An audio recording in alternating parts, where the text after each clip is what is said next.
తాజా లోకల్ వార్తలు వెంటనే మీ ఫోన్ లో తెలుసుకోవాలా? ఇప్పుడే ప్లే స్టోర్ లో ఐబీ స్మార్ట్ న్యూస్ అని సెర్చ్ చేసి యాప్ ను డౌన్లోడ్ చేసుకోండి. డిస్క్రిప్షన్ లో లింక్ ఉంది. Download now.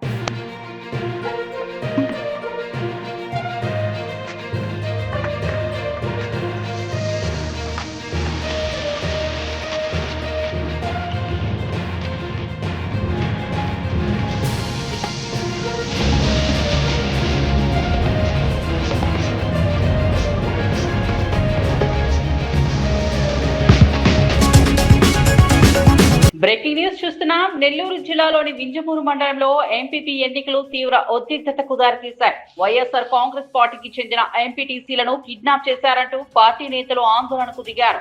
Utukuru YCP MPTC గవ్వల మల్లికార్జునను కిడ్నాప్ చేశారని ఆరోపిస్తూ నిరసనలు చేపట్టారు. ఓటు వేయడానికి వెళ్తున్న 5 వైసీపీ ఎంపీటీసీలను తెలుగుదేశం పార్టీ నేతలు అడ్డుకున్నారని వైసీపీ నేతలు ఆరోపిస్తున్నారు. మహిళలని కూడా చూడకుండా విచక్షణారహితంగా ప్రవర్తించారని, రక్తం వచ్చేలా లాగుడుపాటు ప్రయత్నం చేశారని తెలిపారు. ఈ ఘటనతో వింజమూరులో తీవ్ర ఉద్రిక్త వాతావరణం నెలకొంది. పరిస్థితిని అదుపులోకి తెచ్చేందుకు అధికారులు రంగంలోకి దిగారు.